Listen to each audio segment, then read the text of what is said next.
राम राम। आज हम जनजातीय क्षेत्र इसको कंप्लीट करेंगे, है ना। तो आइए हम इस पर चर्चा करते हैं। तो आर्टिकल 244 के अंतर्गत अनुसूचित क्षेत्रों एवं जनजातीय क्षेत्रों में प्रशासन की बात मेंशन की गई है। अब अभी जनजातीय क्षेत्र के अंतर्गत कौन से एरियाज कंसीडर किए गए हैं, तो इसकी ट्रिक है ममता।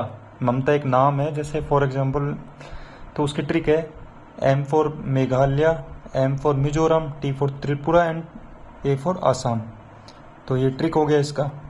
और छठी अनुसूची में प्रशासन के संबंध में उपबंध है, मतलब 6 शेड्यूल के अंदर इसके रिलेटेड एडमिनिस्ट्रेटिव प्रोविजंस के बारे में है, बात की गई है ना। और एक्चुअली मतलब क्यों इनको मतलब इसमें अलग जनजातीय क्षेत्रों में कंसिडर किया गया है यहाँ की इनको ट्राइब्स को। तो यहाँ की जनजातीय मतलब इन 4 राज्यों के अन्य लोगों से घुल नहीं पाई, पहली बात तो है ना। और दूसरा यह है कि अभी भी अपनी सभ्यता, संस्कृति, रीति रिवाजों से ये लोग जुड़े हुए हैं, ये ट्राइब्स है ना।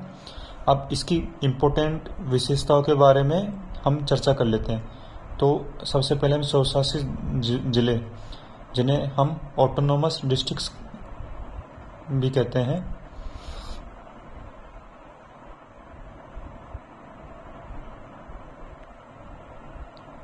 मतलब स्वशासित जिलों का गठन, ये इसकी सबसे इम्पोर्टेंट विशेषताओं में से एक है ना।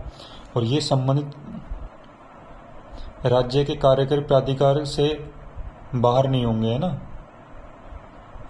दूसरा ये है राज्यपाल स्वशासित जिलों की स्थापना या पुनर्स्थापना, इन क्षेत्रों को बढ़ाना, घटाना, सीमा निर्धारण का कार्य कर सकता है। कौन कर सकता है? राज्यपाल। देखो यहाँ पे यहाँ से क्वेश्चन बनता है राज्यपाल से। पहले तो ऑटोनोमस डिस्ट्रिक्ट्स के से भी क्वेश्चन बनता है, दूसरा ये राज्यपाल से भी क्वेश्चन बनता है कि इनकी स्थापना कौन, मतलब कौन करता है, कौन इनके क्षेत्र को घटा सकता है, बढ़ा सकता है। तो ये वेरी वेरी इंपॉर्टेंट फैक्ट है। और अब क्या है, अगर स्वशासित जिलों में विभिन्न जनजातियां रहती हैं ना, तब राज्यपाल जिले को विभिन्न स्वशासित प्रदेशों में डिवाइड कर सकता है। और स्वशासित प्रदेश को हम ऑटोनोमस रीजन्स भी कह देते हैं ना इंग्लिश में। और स्वशासित जिले, ऑटोनोमस डिस्ट्रिक्ट्स की हम बात करें तो प्रत्येक स्वशासित जिले हेतु एक जिला परिषद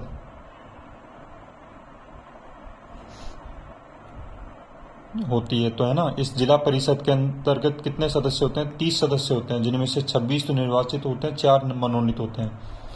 26 सदस्य जो निर्वाचित होते हैं उनका कार्यकाल 5 वर्ष का होता है। 4 जो मनोनीत होते हैं वो राज्यपाल के प्रसाद पर्यंत अपने पद पर बने रहते हैं। वही हम बात करें, प्रत्येक स्वशासित जिले में अलग प्रादेशिक परिषद भी होती है, और मतलब रीजनल काउंसिल वो भी होती है, काउंसिल भी होती है। प्रत्येक जिला परिषद एवं प्रादेशिक परिषद को अपने अधीन क्षेत्रों के लिए विधि निर्माण की शक्ति है, परंतु इसके लिए किसकी परमिशन जरूरी है? राज्यपाल की स्वीकृति जरूरी है। और ये जिला परिषद एवं प्रादेशिक परिषद जनजातियों के मध्य आपसी विवाद निपटान हेतु ग्राम परिषद या न्यायालयों का गठन कर सकती हैं। ठीक है। संसद या राज्य विधान मंडल का अधिनियम स्वशासित जिलों या स्वशासित प्रदेश में या तो लागू ही नहीं होगा, और या फिर लागू होगा तो कुछ फेरबदल के साथ लागू होगा। राज्यपाल स्वशासित जिले परिषद की जांच हेतु, रिपोर्टिंग हेतु किसी मतलब आयोग का गठन कर सकती है। राज्यपाल आयोग की सिफारिश पर जिला परिषद को विघटित भी कर सकती है। अब यहाँ मतलब क्या, तो इस तरीके से ये जनजातीय क्षेत्र वाला, ट्राइबल एरियाज वाला पार्ट कंप्लीट हो गया है। Thank you.